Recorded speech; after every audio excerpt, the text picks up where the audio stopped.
The Illinois Department of Natural Resources welcomes you to the Dana Thomas House State Historic Site. A one-of-a-kind residence designed and built between 1902 and 1904 by renowned American architect Frank Lloyd Wright. We thank you for considering the agency's donation program, which raises funds in support of preservation, history education, and special events. After the state's purchase of the house in 1981, a restoration between 1987 and 1990 at a cost of about $5 million intended to make the Dana Thomas residence look as it did in about the year 1910. To understand Wright's Springfield Project, we need to consider several basic questions. Who was Frank Lloyd Wright, and why was he asked to build a house here in central Illinois? Who was Susan Lawrence Dana, and why did she commission the residence? What is the importance of Mrs. Dana's Springfield house? And finally, what happened to Mrs. Dana and her home, and what happened in the life of the architect? Frank Lloyd Wright was born in Wisconsin in 1867 and grew up near Spring Green, Wisconsin. He apprenticed as an architectural draftsman with Joseph Lyman Silsby. Eventually, Wright rose to the role of chief draftsman for the highly successful Chicago firm of Adler and Sullivan. Adler and Sullivan built some of the most important buildings of the 1880s and 1890s, such as the Wainwright Building in St. Louis, considered to be among the first early skyscrapers in the world.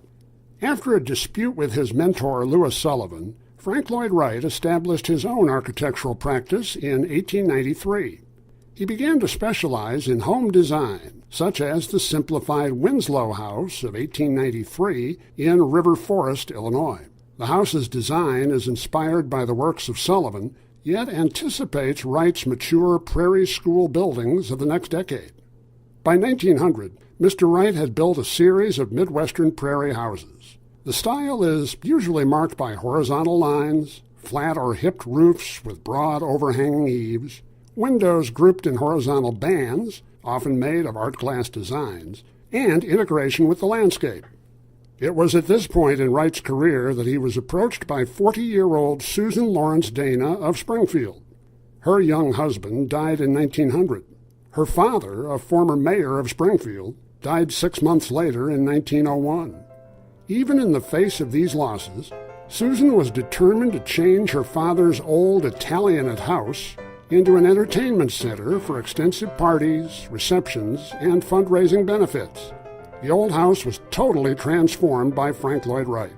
It became the largest residential project thus far in the architect's 10-year-old independent career, since leaving Sullivan's office.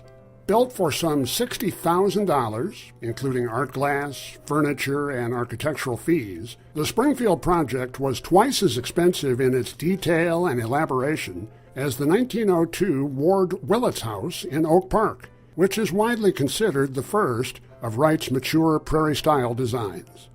The Springfield Project contained more than 12,000 square feet of finished living space and a 4,000 square foot carriage house, today adaptively used as a visitor center. The residence became a focal center of celebrity life in Springfield. Mrs. Dana entertained regularly, as noted in the front pages of the local papers, and hosted numerous parties and receptions, often co-hosting events with her close friends, Governor and Mrs. Deneen, who lived just on 4th Street at the Governor's Mansion from 1905 to 1913. She spent the late teens promoting the cause of women's rights and working for the passage of an Illinois Equal Rights Amendment, mentioning after its defeat that, quote, "I am convinced that all men are liars," end quote. By 1930, Susan had already experienced the deaths of her 2 infant children in the 1880s, her first husband Edwin at the age of 37 in 1900, and her second husband, young Lawrence Jorgen Dahl, at the age of 27 in 1913. A third marriage to Charles Gurman ended in divorce in 1930. The last close family member, cousin Florence Lawrence, died in 1928.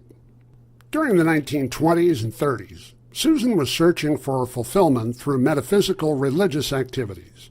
The Dana House, briefly, became the Lawrence Center for Construction Thinking, where members of the Unity religion met alongside Baha'is, Theophilis, and other practitioners interested in positive thinking and its effect on health and well-being.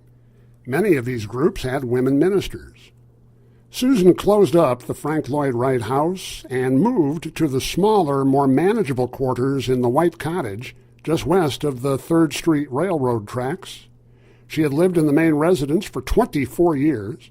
Failing health forced her to take a private room at St. John's Hospital.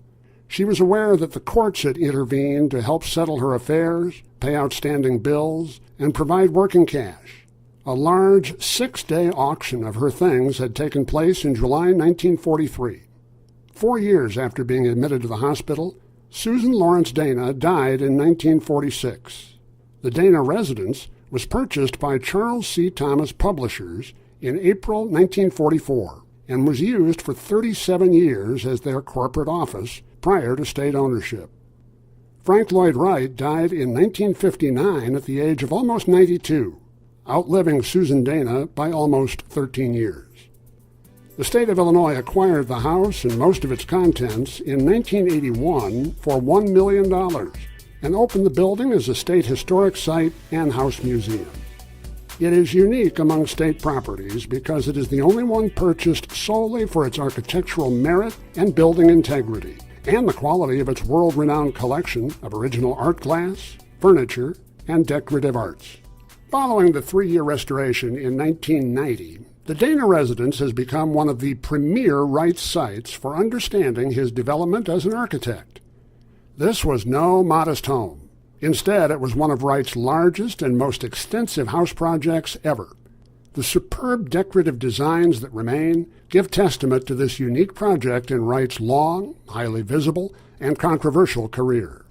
The architect went on to significant world fame, both as a designer of outstanding houses and public buildings. The Frederick Roby House in Chicago of 1907 to 1909. The Guggenheim Museum in New York of 1949 to 1959, and Falling Water at Mill Run, Pennsylvania in 1936. Falling Water is different from, but related to, the Dana Thomas House. Its comfortable interior and expansive rooms are linked by narrow, meandering passageways, much like the numerous stairwells of the Dana House. Wright's love of natural materials, including wood and stone, are found in both houses, along with his love for organic plants, planter boxes, urns, and rough and textured wall surfaces. We welcome you to see and experience the Dana Thomas House, one of the most successful collaborations of Frank Lloyd Wright's early career.